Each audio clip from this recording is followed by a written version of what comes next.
சட்டமன்ற தேர்தலில் கூட சொந்த ஊரில் விலை போகாத ஒரு ஆடு வெளியூர் சந்தைக்கு சென்று, நம்ம ஊர்ல விலை போகல, வெளியூர் சந்தைக்காவது நாடாளுமன்ற தேர்தலில் போய் விலை போகுமான்னு வந்தாங்க. தம்பி, இது உங்க ஊர் மட்டும் இல்லை, எங்க ஊரும் பெரியார் மண் தான். உனக்கு அங்கேயும் வேலை இல்லை, இங்கேயும் வேலை இல்லை, தமிழ்நாட்டில் இனி எங்கேயும் வேலை இல்லை, உலகத்திலேயே நான் தான் அறிவாளி அப்படின்னு தனக்குள்ள தானே நினைச்சுக்கிட்டு தன்னைத்தானே சாட்டையால் அடிச்சுக்கிட்டு ஊர் மக்கள், நாட்டு மக்கள் என்னை அடிக்கிறதுக்கு முன்னாடி நானே என்னை அடிச்சுக்கிறேன்னு அதையும் வீடியோவா பதிவு செஞ்சு, சரி நீ உன்னதான் சாட்டையால் அடிச்ச, செருப்பு போட மாட்டேன்னு ஒரு புது கதையை சொன்னேன். தம்பி, நான் இப்ப சொல்றேன், நீ வாழ்நாள் முழுக்க உன்னால செருப்பே போட முடியாது. தம்பி, நீ செருப்பு போடுறியோ சாட்டையில் அடிச்சுக்கிறியோ, எங்களை பிடிக்கல, எங்க தலைவரை விமர்சனம் பண்றோம்னு நினைக்கிறேன்ல, அப்புறம் ஏன் நாங்க கொண்டு வர திட்டமெல்லாம் வேற மாநிலத்துல போய் வாக்குறுதியா கொடுக்குறீங்க, ஓட்ட கேட்குறீங்க? ரஜினி படத்துல ஒரு பாட்டுல பணக்காரன் ஆயிடுவார். அந்த மாதிரி அரசியலுக்கு வந்தா 1 வருஷம் 2 வருஷத்துக்குள்ளேயே உயர்ந்த இடத்துல முதல்வர் நாட்காலியில் அமரணும்னு சில பேர் நினைக்கிறாங்க. அதுல இந்த செருப்பு போடாம சாட்டை அடிச்சுக்கிட்டவங்களும் ஒருத்தர். முதல்வருடைய உழைப்பிற்கு கால் தூசிக்கு கூட சமமில்லாதவர்கள் எல்லாம் முதல்வரை பற்றி எளிதில் விமர்சனம் செய்து விடலாம் என்று நினைக்கின்றார்கள். 2000 கோடி என்றால் 2000 ஆண்டுகளுக்கு பின்னோக்கி தமிழ்நாடு சென்று விடும் என்று ஒரு நெஞ்சுரத்தோடு ஒரு முதலமைச்சர் தன்னுடைய கருத்தை முன்வைக்கிறார் என்று சொன்னால் அது தமிழ்நாட்டினுடைய முதலமைச்சர் மாண்புமிகு தளபதி அவர்கள் தான். பெரியார் மண்ணில் வந்து வாக்கு சேகரிக்கின்ற பொழுது பெரியாரை இழிவுபடுத்தி விட்டால் ஏதோ ஒரு தேச தியாகி ஆகிவிடலாம் என்று சிலர் கருத்துக்களை முன்வைக்கின்றார்கள். ஒரு நொடி போதும் பேசியவர் மீது அந்த இடத்தில் அடுத்த கட்ட நடவடிக்கை எடுப்பதற்கு. சிறப்புரை இல்லைன்னா நன்றி உரை நான் எடுத்துக்கிறேன். ஏன்னா இந்த நிகழ்ச்சியை ஒரு வாரம் தான் இருக்கும் நம்ம பேசி, 4 நாள். அதுக்குள்ளாகவே கோவையில் நடத்தக்கூடிய ஒரு வாய்ப்பையும் கொடுத்து மிக சிறப்பாக நான் உட்பட முழுவதுமாக இருந்து அமர்ந்து உங்கள் உரைகளை கேட்டதோடு எங்களுக்குள்ளும் ஒரு உணர்வை ஏற்படுத்திய இந்த மேடையிலே அமர்ந்திருக்கின்ற அத்துணை பெரியவர்களுக்கும் என்னுடைய அன்பு கலந்த நன்றியை இந்த நேரத்தில் நான் தெரிவித்துக் கொள்கின்றேன். இந்த தலைப்பை என்னிடத்தில் பேசுகின்ற பொழுது நான் அப்பொழுது யோசித்தேன், ஏன் இது அடுத்த நாளே வைக்கலாமே என்று. சில நேரங்களில் இங்க அந்த நாகராஜன் இருக்காரு, பலமுறை நான் அவரோடு விவாதித்தது உண்டு. இது போன்ற நிகழ்ச்சிகளை நாம் கோவை மாவட்டத்தில் 10 தொகுதிகளிலும் தனித்தனியாக நடத்திட வேண்டும். நம்மோடு பயணிக்கின்ற, நம்மில் இருக்கின்ற இளைஞர்களை நாம் உணர்வுபூர்வமான கருத்துக்களை எடுத்து சொல்லி அடுத்த தலைமுறையை தமிழ்நாட்டில் உருவாக்கிட வேண்டும், அதற்கான அடித்தளத்தை அமைத்திட வேண்டும் என்று ஏறத்தாழ இப்பொழுது பேசுகின்ற பொழுது சொன்னதை போல எனக்கு இடையில் வந்த இன்னல்களுக்கு முன்பாகவே நாங்கள் பேசி, அந்த இன்னல்களுக்கு பிறகும் நாங்கள் அதை தொடர்ந்து கொண்டிருக்கின்றோம். 2 தினங்களுக்கு முன்பு பேசுகின்ற பொழுது மீண்டும் திங்கட்கிழமை நாம் சந்தித்து பேசுவோம் என்று இருவரும் முடிவெடுத்திருக்கின்றோம். எனவே கோவையில் பெரியார் எனும் பெரும் நெருப்பை இன்று பற்ற வைத்த நெருப்பல்ல, தொடர்ந்து இங்கு இருக்கக்கூடிய போற்றுதலுக்குரிய அண்ணன் கோவை ராமகிருஷ்ணன் அவர்கள் முன்னெடுத்து செல்லுகின்ற அந்த பயணத்தில் சிறு துரும்பாக நாங்களும் எங்களை இணைத்து கொண்டு பயணிக்க பெருந்த மகிழ்ச்சி அடைகின்றோம். எனக்கு முன்னாலே சிறப்புரையாற்றி பேசியது அரை மணி நேரம் என்றால் 6 மணி நேரத்திற்கான கருத்துக்களை எங்களுக்கு உள் அனுப்பியிருக்கக்கூடிய போற்றுதலுக்குரிய புலவர் ஐயா செந்தலை கௌதமன் அவர்களுக்கும்,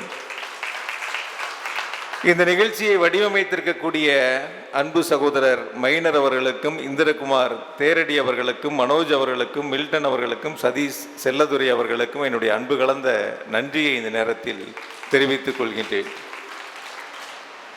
அரங்கத்தில் இருப்பவர்கள் மட்டும் உங்கள் கருத்துக்களை கேட்டால் அது எங்களுடைய சுயநலம்.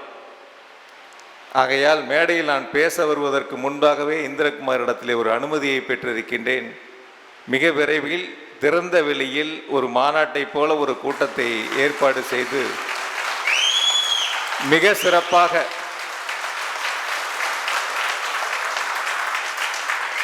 சில பேர் சில நேரங்களில் தொலைக்காட்சிகளிலும் பத்திரிகைகளிலும் பெரும் பேட்டிகளை மட்டும் கொடுத்துவிட்டு கோவை ஏதோ சிலருக்கு சொந்தமாகிவிட்டதை போல ஒரு மாய தோற்றத்தை உருவாக்க நினைக்கின்ற அந்த முயற்சியாளர்களுக்கு இல்லை இல்லை, கோவை பெரியார் மண், இது திராவிட மண் என்பதை இந்த கோவை மாவட்டத்தினுடைய மக்கள் நிரூபித்து காட்டியிருக்கின்றார்கள். ஏதோ கடந்த சட்டமன்ற தேர்தலில் ஒரு வெற்றி பெற்று விட்டதால் அடுத்த நாடாளுமன்ற தேர்தலில், அந்த சட்டமன்ற தேர்தலில் கூட சொந்த ஊரில் விலை போகாத ஒரு ஆடு வெளியூர் சந்தைக்கு சென்று, நம்ம ஊர்ல விலை போகல, வெளியூர் சந்தைக்காவது நாடாளுமன்ற தேர்தலில் போய் விலை போகுமான்னு வந்தாங்க. தம்பி, இது உங்க ஊர் மட்டும் இல்லை, எங்க ஊரும் பெரியார் மண் தான். உனக்கு அங்கேயும் வேலை இல்லை, இங்கேயும் வேலை இல்லை, தமிழ்நாட்டில் இனி எங்கேயும் வேலை இல்லை. ரொம்ப மெத்த படித்த, உலகத்திலேயே நான் தான் அறிவாளி அப்படின்னு தனக்குள்ள தானே நினச்சிக்கிட்டு தன்னைத்தானே சாட்டையால் அடிச்சுக்கிட்டு ஊர் மக்கள் நாட்டு மக்கள் என்னை அடிக்கிறதுக்கு முன்னாடி நானே என்னை அடிச்சுக்கிறேன்னு அதையும் வீடியோவா பதிவு செஞ்சு, சரி நீ உன்னதான் சாட்டையால் அடிச்ச, செருப்பு போட மாட்டேன்னு ஒரு புது கதையை சொன்னேன். தம்பி, நான் இப்போ சொல்கிறேன், தமிழ்நாட்டில் பெரியார், அண்ணா, கலைஞர் வழி ஆட்சி நடத்துகின்ற அன்பு தளபதி, போற்றுதலுக்குரிய தமிழ்நாட்டினுடைய முதலமைச்சர் ஆட்சி நடத்துகின்ற திராவிட மண்ணில் இனி வாழ்நாள் முழுக்க உன்னால் செருப்பே போட முடியாது. வாழ்நாள் முழுக்க உன்னால் செருப்பே போட முடியாது.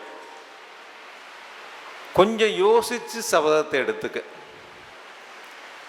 சில பேர் என்கிட்ட பேசும்போது சொன்னாங்க, அந்த மாநில தலைவருங்கிற ஒரு பதவி எடுத்துட்டா ரொம்ப நாள் அங்கே நீடிக்க மாட்டாருன்னாங்க. இல்லை இல்லை, அங்கேயே இருக்கட்டும், அப்படியே இருக்கட்டும், அதுதான் நல்லது அப்படின்னு சொன்னேன் அவங்கக்கிட்ட, சொன்னவங்க கிட்ட.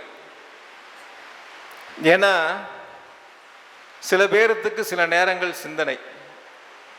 இப்போ உதாரணத்துக்கு பார்த்தீங்கன்னா, ரஜினி படத்தில் ஒரு பாட்டில் பணக்காரன் ஆயிடுவார். அந்த மாதிரி அரசியலுக்கு வந்தால் ஒரு வருஷம் 2 வருஷத்துக்குள்ளேயே உயர்ந்த இடத்துல முதல்வர் நாட்காலியில் அமரணும்னு சில பேர் நினைக்கிறாங்க. அதில் இந்த செருப்பு போடாமல் சாட்டை அடிச்சுக்கிட்டவங்களும் ஒருத்தர். எங்களுடைய தலைவருடைய உழைப்பு 50 ஆண்டுகளை கடந்து தமிழ்நாட்டில் இருக்கக்கூடிய கிராமங்கள், நகரங்கள், வார்டுகள், தெருக்கள் என ஊர் ஊராக சென்று இருவண்ண கொடியை ஏற்றி உழைத்து அந்த முதல்வர் என்னும் நாற்காலியில் தமிழ்நாட்டு மக்கள் அமர வைத்திருக்கின்றார்கள். முதல்வருடைய உழைப்பிற்கு கால் தூசிக்கு கூட சமமில்லாதவர்கள் எல்லாம் முதல்வரை பற்றி எளிதில் விமர்சனம் செய்து விடலாம் என்று நினைக்கின்றார்கள். அவருடைய விமர்சனங்களை எல்லாம் புறந்தள்ளிவிட்டு உழைப்பு என்பதை நாட்டு மக்களுக்கு கொடுத்து, நான் தருகின்ற திட்டங்கள் அடித்தட்டு மக்களை, சமநிலையில் இருக்கக்கூடிய மக்களை உயர்ந்த நிலைக்கு அழைத்து செல்ல வேண்டும் என்பதற்கான திட்டங்களை தருகின்ற முதலமைச்சர் மாண்புமிகு தளபதி அவர்கள். தம்பி, நீ செருப்பு போடுறியோ சாட்டையில் அடிச்சுக்கிறியோ, எங்களை பிடிக்கல, எங்கள் தலைவரை விமர்சனம் பண்ணுறோன்னு நினைக்கிறேல்ல, அப்புறம் ஏன் நாங்கள் கொண்டு வர திட்டமெல்லாம் வேற மாநிலத்தில் போய் வாக்குறுதியாக கொடுக்குறீங்க, ஓட்டை கேட்குறீங்க? இங்கே பிடிக்கல, ஆனால் வேற பக்கம் போய் சொல்லுவோம், ஓட்டு கேட்போம், மக்களை வாக்கு பெற முயற்சிப்போங்கிறீங்க.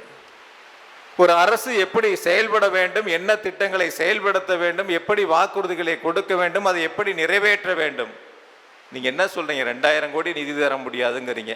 மும்மொழி கொள்கையை ஏற்றுக்கல. நான் நீ 2000 கோடி இல்லை 10,000 கோடி கொடுத்தாலும் ஏற்றுக்கொள்ள மாட்டோம் என்று நெஞ்சுரத்தோடு இருக்கக்கூடிய முதலமைச்சர் மாண்புமிகு தளபதி அவர்கள் மிக தெளிவாக சுட்டி காட்டினார்கள். 2000 கோடி என்றால் 2000 ஆண்டுகளுக்கு பின்னோக்கி தமிழ்நாடு சென்று விடும் என்று ஒரு நெஞ்சுரத்தோடு ஒரு முதலமைச்சர் தன்னுடைய கருத்தை முன்வைக்கிறார் என்று சொன்னால் அது தமிழ்நாட்டினுடைய முதலமைச்சர் மாண்புமிகு தளபதி அவர்கள்தான்.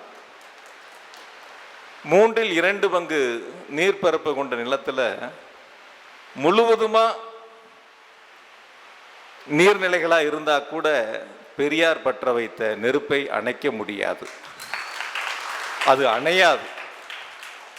அப்படிப்பட்ட நெருப்பு, பெரியார் பற்ற வைத்த அந்த பெரும் நெருப்பு தமிழ்நாட்டில் இந்த தலைமுறைகள் அல்ல, இன்னும் 100 தலைமுறைகள் கடந்தாலும் அடுத்த இளைஞர்களையும் தமிழ்நாடு திராவிட மண், பெரியார் மண் என்பதை நிரூபித்து கொண்டே இருக்கும். பெரியாருடைய வழியில், அண்ணாவுடைய வழியில், கலைஞருடைய வழியில் நெஞ்சுரத்தோடு ஆட்சி நடத்தக்கூடிய முதலமைச்சருக்கு துணையாக துணை முதலமைச்சர் அவர்கள் கருத்துக்களை முன்வைக்கின்றார்கள், நீதிமன்றத்திற்கு செல்லுகின்றார்கள். நீதிமன்றத்திலும் தான் வைத்த கருத்தை சிறிதும் மாற்றாமல் நான் சொன்னது உண்மை, அப்படித்தான் சொல்வேன், இது பெரியார் மண் என்று உறுதியோடு நிற்கக்கூடிய துணை முதலமைச்சர் அவர்கள். பெரியார் மண்ணில் வந்து வாக்கு சேகரிக்கின்ற பொழுது பெரியாரை இழிவுபடுத்தி விட்டால் ஏதோ ஒரு தேச தியாகி ஆகிவிடலாம் என்று சிலர் கருத்துக்களை முன்வைக்கின்றார்கள். ஒரு நொடி போதும் பேசியவர் மீது அந்த இடத்தில் அடுத்த கட்ட நடவடிக்கை எடுப்பதற்கு. ஆனால் அப்படி ஒரு நடவடிக்கை எடுக்காமல் நீ என்ன வேண்டுமானாலும் பேசலாம் என்று நினைக்கின்றாய், ஆனால் நீ பேசுகின்ற கருத்து உன் வீட்டு வாட்ச்மேன் கூட கேட்க மாட்டார், வேலைக்காரன் கூட கேட்க மாட்டார். எங்களுக்கான மண்ணாக பெரியாருடைய மண்ணிலே இளைஞர்கள் தொடங்கி இளம்பெண்கள் தொடங்கி பெரியவர்கள் வரை இன்று சமூக நீதி என்ற ஒரு கருத்து ஓங்கி ஒலிக்கிறது என்று சொன்னால் பெரியார் பற்ற வைத்த அந்த பெரும் நெருப்பு தான் இன்று இளைஞர்களை முன்னெடுத்து செல்கின்றன. எனவே இந்த பெரியார் என்னும் பெரு நெருப்பு என்ற தலைப்பிலே மிக சிறப்பான ஒரு நிகழ்வை ஏற்பாடு செய்திருக்கக்கூடிய அன்பு சகோதரர்கள் அனைவருக்கும் என்னுடைய நெஞ்சம் கலந்த நன்றியை மீண்டும் ஒரு முறை தெரிவித்து கொண்டு, விரைவில் மிக மிக விரைவில் கோவையில் மிக பிரம்மாண்டமான ஒரு மாநாட்டில் நாம் கருத்துக்களை முன்வைப்போம், அதற்கு நாங்கள் தயாராக இருக்கிறோம் என்று சொல்லி இந்த அரங்கத்திலே வந்து பங்கெடுத்திருக்கின்ற அனைவருக்கும் என்னுடைய அன்பு கலந்த நன்றியை தெரிவித்துக் கொள்கின்றேன். நன்றி, வணக்கம்.